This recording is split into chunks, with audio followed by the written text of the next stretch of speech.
Hello, welcome back to Suburban Hunt 365. I'm DJ. We are back in the reloading room again today. And today I've got an old one for you now. This is a Savage 1904. Not to be confused with the Winchester. This is a Savage 1904. And it's very, very simple. I mean, it's charge the handle back. We'll go ahead and show you that it is in fact clear. There is no round inside there. But on the inside of this, the trigger is got a spring that pushes up, which holds this rod in the back here in place. When you send it in, it holds this back here, and it's simply being held on by a lever that's just got a little notch on it, like a sear basically. And then once you pull that trigger down, it just releases and then sends this in, like so. Now with this particular one, when I was looking at it, I did not see the firing pin on the front side. This rod, let's go ahead and send this back. This rod here is actually one solid piece. It goes in, and then there's a firing pin is on the front side of it. It is not there. The piece where the front side, or I'm sorry, front side, the firing pin is not there. So I'm pretty sure we're gonna have to replace this guy. Which, when you're dealing with these old single shots like that, a lot of times you're gonna put more money into fixing it than it's really worth as far as Blue Book goes. Just because it's an old single shot. I mean, it's really, with today's modern rifles, you can't blame them, you know. So that's just the way it is. But we are going to fix this guy up. The idea is that we're going to, let me go ahead and drop that down. We are going to go ahead and sand down the barrel, re-blue the barrel. We're going to polish up the bolt, clean up this handle here. It's also going to get blued. And then we are going to sand down the stock and redo the stock. There are a lot of blemishes, a lot of marks, like dings in it. I'm going to try to hot press as many of those I can out. Don't know that I'll get a bunch of them out, but we're going to give it a shot. We're going to make this as good as we can. We are going to take this buttstock pad, which is not much of a pad, it's an old piece of metal. We are going to take that off, clean that up, and blue that as well. So we're just going to try to bring a little bit more life to this guy. We'll also take the handle off here.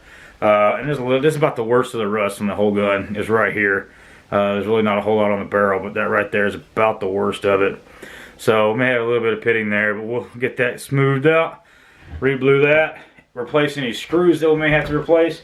So what I'm going to do is I'm going to go ahead and do a complete breakdown of this rifle for you. That way I can get an idea of how many screws I'm going to need to replace, and then we'll put an order in and get those parts, and then we will do a part 2 to this. But alright, let's go ahead and start breaking this thing apart. Alright guys, so we're on the bench now. Basically the very first thing we want to do, we've already cleared the gun, but go ahead and bring the bolt up, and then I'm going to turn it sideways so you can see it. But you got to pull the trigger down, because like I mentioned a minute ago, this has actually got a spring that's being held up, and when you put that down, it'll actually allow the bolt to come all the way back. Definitely got to polish this guy. Alright, so that lets that come out there. That's pretty much it as far as getting the bolt out of there. Basically what we're going to do is we're going to flip this over here. You have a flathead screw on underneath of this that we are going to bust loose, and that's going to let the barrel go down. And that is really, I mean, most of you guys that mess with these single shots know there's not a whole lot to these. Now this guy is retained in there, and we will be able to do everything we're going to do with it in there. I'm not going to mess with it, mainly because of the age of it. I'm going to leave it alone and work around it as we're doing the rest of this. Okay, now that the stock is off, basically this trigger assembly here is very simple. It is just a simple spring here, and then this trigger is just basically all one piece of metal. So just kind of lean this forward a little bit, and you can press on the spring, and the string just pops out. That's all that is, just that spring there. Now for later on, you're going to want to know that inside here, if I can spin this around the other side where you can see it. Actually, let's get our handy dandy flashlight here. So as you can see right here, there is a hole right there, right here inside this is what I'm showing you, that spring will actually set into. This piece of the spring actually goes inside this hole right here, and that's how that sticks in there. So anyway, the only thing else that's holding this on right now is a small pin. We'll go ahead and turn this light off here. There's a small pin right there, you can see it right there. All we gotta do is just punch that out. Be very careful with this.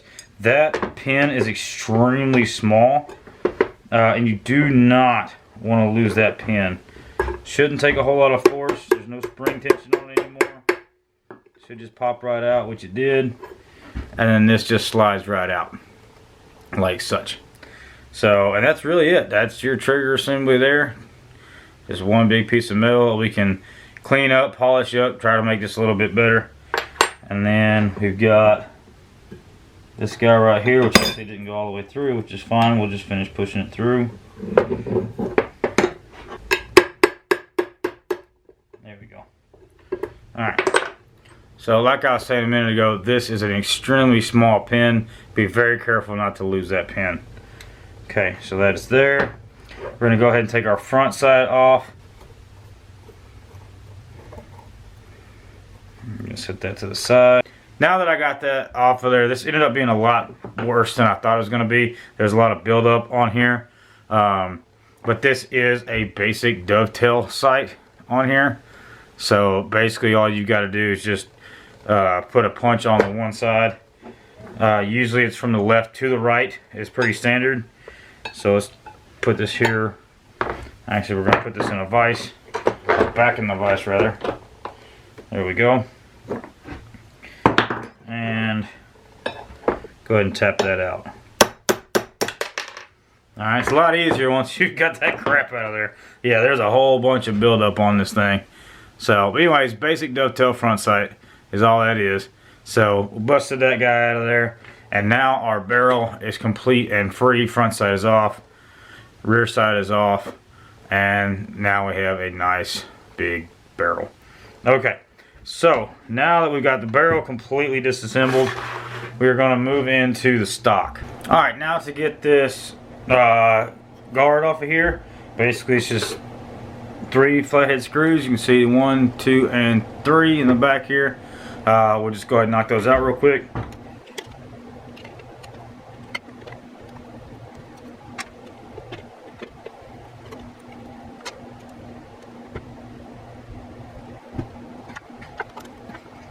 Phew, that bad boy did not want to come out of there. It was set in its ways, pun intended. Alright, but that screw is still in good condition though. It'll go back on, no problem. I was very careful not to put too much torque on there because I did not want that to slip. And that's one reason why I use these gunsmithing screwdrivers, because they are flat on the top there and they're narrow, so you can put a lot more torque on there without slipping. So, not too shabby. Let's actually one more step. Knock out this quote-unquote butt pad here. Buckstock cover. We'll go ahead and knock that off real quick.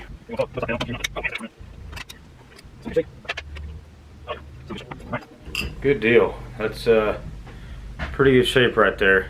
Not a whole lot of recoil pad to that, but and this is an extremely simple bolt. So basically the only thing you have is a pin. You got a pin right here. This pin needs to come out, which is by, you just push it through, and then once that pin is through, then the rest of this basically just falls through. So we're gonna go ahead and knock out that pin real quick.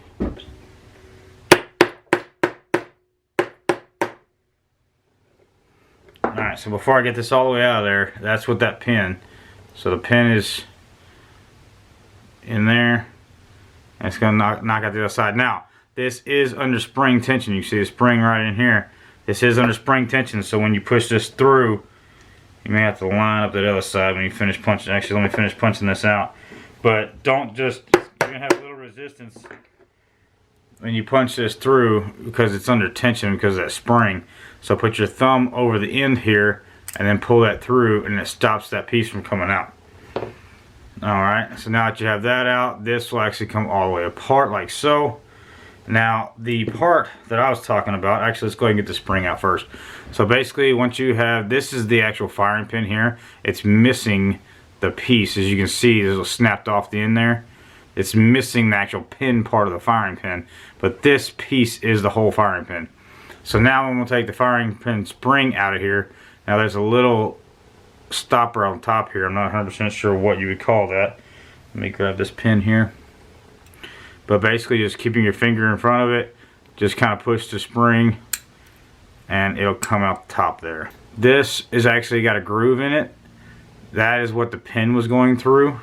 That pin actually stops this, I guess it'll be a stop or a spring stop, this piece here.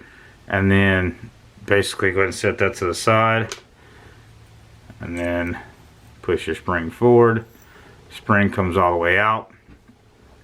Go ahead and set that aside. Again, this is the firing pin that we're going to have to replace, this whole piece here. And then set that to the side. So now if you wanted to, this is the rest of the bolt here. If you wanted to, that pin right there will knock out this extractor if you wanted it to, but there's really no need for all that. This is the hole that I was talking about, the firing pin goes through right here. So that hole right there. Holy cow. Let me tell you how much fun that was. My goodness. That took a while. It took a long while. But we got it set up. So we got it nice and shiny. Got all the stuff off. Now when we go to blue this, there is a blue removal that we're going to use. It's going to get all the rest of the small things out of there. But because of the amount of rust that was on this, this is the first barrel I've ever taken sandpaper to. We're actually going to start the bluing process. I did have another video, which I'll put the link up top here, showing the bluing process. Once again, I'm going to be using the birchwood rebluing. We're going to go ahead and start this bluing process, get these parts set up, and then if I have time today, I'm probably going to go back. This is a darker wood on this stock here, which it turned out pretty good. Actually, I won't do this today because I need to go get my wife's iron. She loves it when I do that. So basically, the rest of the day, what I'm going to do is I'm going to knock out this bluing and then let it dry. And then we'll just have to wait till tomorrow, get the stock done. And once the stock's done, then we're just waiting on that firing pin to get here. So what I can actually do is go ahead and put the gun back together for the most part, and then wait for that to go in. So let's do this.